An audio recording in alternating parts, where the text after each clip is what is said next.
If you're looking for a lighthearted adventure that is filled with whimsy, then you're gonna want to pay attention to this book. Today I'm gonna be reviewing The Tenacious Tale of Tanna the Tendersword by Dewey, Conway, and Bill Adams. Now, this is one of the finalists for SPFBO X this year, which, if you don't know, SPFBO is the self-published fantasy blog-off that's hosted by Mark Lawrence. This is the 10th year of SPFBO, and I'm one of the 10 judges this year. The book that I chose for my finalist was By Blood, by Salt. Such a fantastic book. Highly recommend reading it.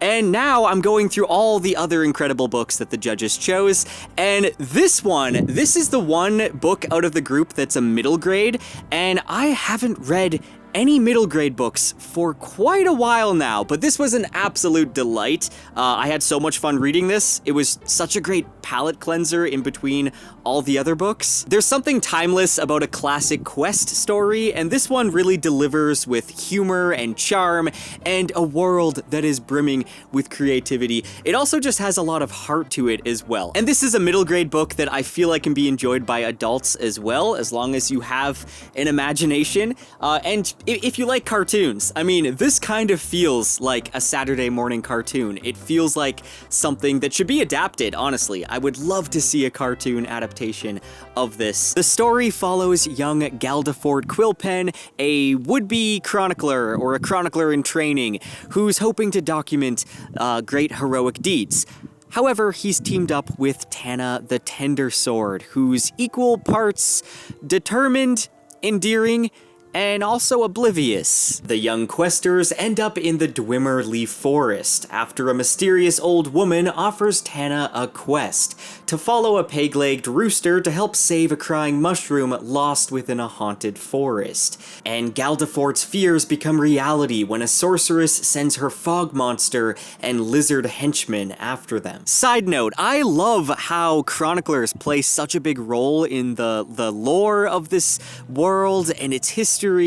And I love how they carry ink staffs so that they have like a wellspring of ink with them wherever they go. I also found it pretty funny how Galdefort would like stop and write things down in his notebook as he's in the middle of experiencing it. Tanna is the type of protagonist that just barrels headlong into danger, and she has this faith in herself, this belief in her abilities, and she just expects, everyone to kind of trust her and go along with her, even when logic and Galdefort flipping through the rulebook suggest that they shouldn't. And the dynamic between these two is one of the strongest aspects of this book. Galdefort has this very grumpy and overly cautious nature, and that clashes with Tanna's overly ambitious and optimistic attitude. And honestly, it's the perfect pairing for a middle grade book. And their interactions are often hilarious, but they're also heartfelt as well, as they kind of learn to trust each other. And then there's also Pegs, the peg-legged, sword-wielding, fire-belching rooster. Perhaps one of the most glorious animal companions that I've read in a while. He always manages to steal the scene with his ridiculousness, mixed with some genuine heroism in there as well. It's hard not to love him. And we also have a great supporting cast. There's some wise, snarky owls, some villainous lizard men, and they all just help flesh out this very vibrant world. And speaking of the world, the two authors do a really great job at crafting a world that's both imaginative but also really well structured. The way that adventuring follows this very bureaucratic process, I found to be really enjoyable. It just kind of adds a bit of a twist on those classic fantasy tropes and the whole quest theme of the novel. I also just loved learning about the scribes and, of course, the chroniclers, and Galdefort's constant citations of rulebooks and guidelines. It adds a bit of comedy to the world building. And even though this is a world with a lot of rigid structure to it, the book is also telling us that sometimes rules need to be broken. Something that really stood out to me with this book is that it doesn't talk down to the reader, and that's something I like to see in middle grade and young adult fantasy. I feel like the author is very clever, and he makes it so that the reader doesn't get lost, but he doesn't have to over-explain stuff to the reader. So I feel like that's something that younger audiences will really appreciate.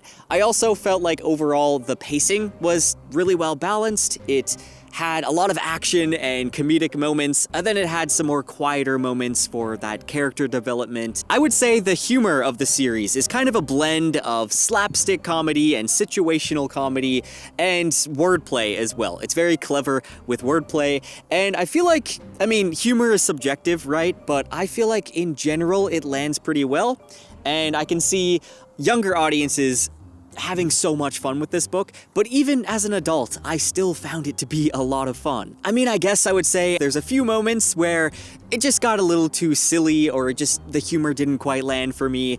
I don't think younger audiences are gonna have much of a problem there. The tone overall just remains very charming, and it keeps you engaged. Now, moving on to one of the few criticisms, I don't have many critiques and nitpicks with this book. Overall, I thought it was a lot of fun, but if I did have to think of something that kind of stood out to me, I would say that the villain just could have had more depth to them. I mean, so many of the characters are full of life and they're so fun, but the villain, I mean, they're serviceable, but there could have been more depth there to make them just as vibrant and interesting as the heroes. The illustrations sprinkled throughout the novel, they're so much fun and they make the world feel so alive. It just makes me want to see some type of cartoon adaptation or even like a coloring book. I feel like that would work really well. The art style is very stylized. I feel like there's a lot of potential there. Now, another thing I want to mention when it comes to not talking down to its audience is how this book it's not afraid to shy away from the creepy aspects. And that's something I really appreciate in middle grade, because when I was younger, there's one series that basically was a major foundation for me and made me become the reader I am today. And that's Del Toro Quest by Emily Rada. And Del Toro Quest has a lot of those creepy moments and some moments of horror, I would say, but like, you know, it's made for kids still. It's nothing too extreme. It's just enough of the uncanny and the creepiness to kind of make young readers be hooked and want to go to the next page. And that's something that I think is very valuable in fantasy. I think it's very sad when parents think that books need to be very sanitized to protect their children.